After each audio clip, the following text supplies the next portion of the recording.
राधे राधे, जय हो छठी मैया की। तो ये है सुबह का आर्ट, जो कि मैं सारा घर का काम वाम करके और उसके बाद साढ़े झाड़ू पोछा करने के बाद मैं यहाँ पे आई थी आर्ट देने के लिए। तो यहाँ पे आने के बाद देखे कि दौड़ा ऐसे ही रखा हुआ था, तो फिर मारपीट नहीं करो, से सब संभालने लगे कि जैसे इधर से चलो करके अभी रखा जाता है ना, तो शाम की तरफ पश्चिम की तरफ सुबह के टाइम पूरब की तरफ चलना पूरब से निकलते थे इसके लिए। तो यहाँ पे मैं सारा अच्छे से कर रही थी और थोड़ा सा वीडियो का स्पीड मैंने बढ़ा दिया है, क्योंकि एक तो ऐसे ही आप लोगों को बहुत ही ज़्यादा इंटरेस्टेड नहीं लगेगा, क्योंकि बहुत पहले का ब्लॉग है। कोई नहीं, जैसा कि मैंने ऑलरेडी बोल रखा है कि ये मेरे मेमोरी के लिए, जो कि मैं आप सबके साथ शेयर कर रही हूँ, मेरे प्रोफाइल पे ये रहेगा। तो यहाँ पे घाट देखिए कितना सुंदर सा लग रहा है ना, सुबह में तो और ज़्यादा सुंदर सा लग रहा था यहाँ पे घाट। और कुछ ना मैंने यहाँ पे ओरिजिनल वॉइस भी मैंने छोड़ दिया है, ताकि लगे कि देखने में ये लगे कि हाँ हम सब अच्छे से फील कर रहे हैं इस चीज़ को। छठ पूजा ना एक अलग ही इमोशंस होता है हम बिहारियों के लिए।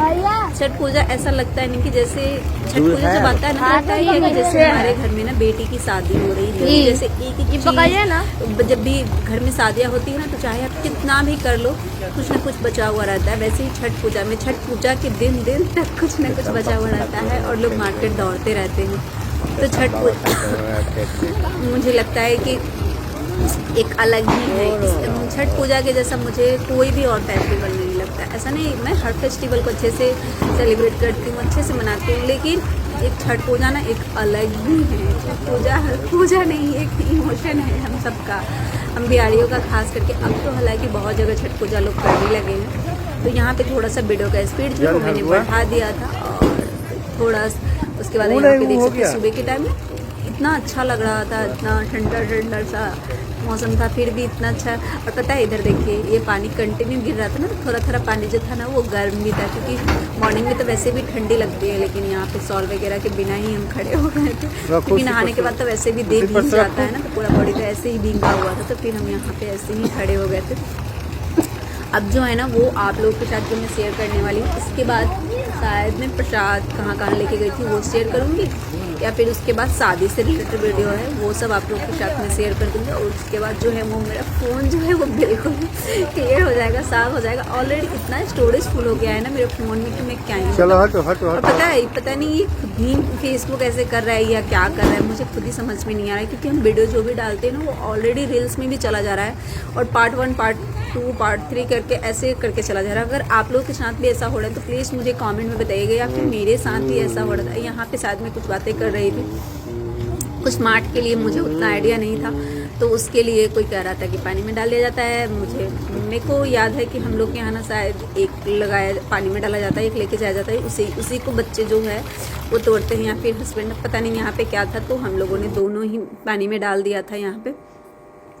और उसके बाद यहाँ पे एक एक करके मैं, मेरे बच्चे सबसे, मेरे पतिदेव, सारे लोगों से मैं यहाँ पे अर्घ दिलवाऊंगी। और सारे लोग दूध पानी लेके रहते हैं, तो जिनको जो रहता है वो अपना दूध पानी लेकर के रहते हैं, और एक एक करके सारे लोग अर्घ दिलवाते हैं, क्योंकि कहा जाता है ना कि अर्घ दिलवाना भी मतलब बहुत नसीब की बात होती है। तो यहाँ पे एक एक करके, पता है मुझे ऐसा लग रहा था ना कि सच में भगवान जी जब भी आपसे चाहते हैं ना जो चीज़ करवाना, तो चाहे जो भी हो आप कर ही लेते हैं।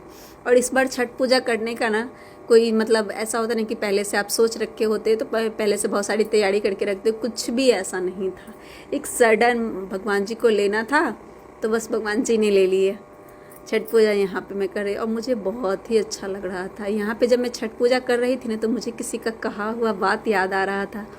और सच बताऊँ तो मैं जैसे ही पानी के अंदर जब मैं घुसी थी ना, शाम का जो अर्घ होता है उस समय, तो मुझे वो याद आया बात, और इतना आंसू मेरे आँख से खुद ही निकलने लगा ना जिसका हद नहीं। मेरे बच्चे लोग भी कहे क्या हुआ मम्मा क्या हुआ, लेकिन वो होता है ना कि समय बीत जाता है, लेकिन इंसान किसी का कहा हुआ बात नहीं भूलता। तो वही मैं यहाँ पे अर्घ दे रही थी ना, तो मुझे वो बात याद आ गया।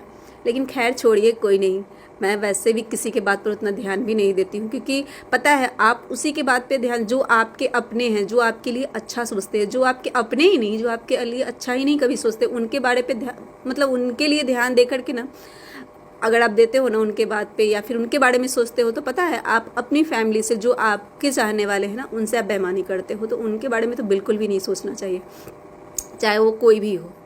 तो वैसे रिश्तों पे तो हमेशा ही पानी डाल देना चाहिए, और मैं वही करती हूँ। अब तो खास करके अब तो बहुत ही ज़्यादा, क्योंकि मैंने सीख लिया है। मैंने पता है मैं इतने अपने उम्र में ना, एक छोटी सी ही उम्र में ना, इंसान को पहचाना कैसे जाता है मैंने वो सीखा है। भले ही मैंने दुनिया में कुछ कमाया ना कमाया, लेकिन इंसान को पहचानना ज़रूर सीख लिया है मैंने। खैर कोई बात नहीं, जो भी है जैसा भी है, जो भी भगवान जी चाहते हैं, जो भी करवाना चाहते हैं आप करके ही रहते हो, और भगवान जी समय आने पे सबको जवाब दे देते हैं। शायद मेरे ही भी इन बहुत लोगों ने कह रखा है, बहुत लोग कह रहे हैं, उन सब का जवाब शायद ठाकुर जी मेरे दे दे समय आने पे। मैं कुछ नहीं बोलूँगी, बस इंतज़ार है कि क्योंकि जो जिसने भी जहाँ कहा है वो खुद ही सुने हैं और वो इंसान सुना है, तो उसका जवाब भी ठाकुर जी बहुत जल्द दे देंगे, कोई बात नहीं। और यहाँ पे जो मेरे बच्चे लोग हैं वहाँ आकर के पोखरा में नहाने लगे थे, देखिए कैसे करके पानी गिर रहा है और नहा रहा है, और यहाँ पे बड़ा वाला इन लोगों को परेशान कर रहा है। फिर मैं आ गई थी, सारे पूजा वूजा करके आई थी, तब यहाँ पे सबसे पहले यहाँ पे बना रही थी, क्योंकि और यहाँ पे मैं बात कर रही हूँ, क्या वो सुनिए, क्योंकि सबसे पहले मुझे ठाकुर जी को भोग लगाना था, और यहाँ मेरी क्या बातें हो रही है मेरे पतिदेव से, वो सुनिए।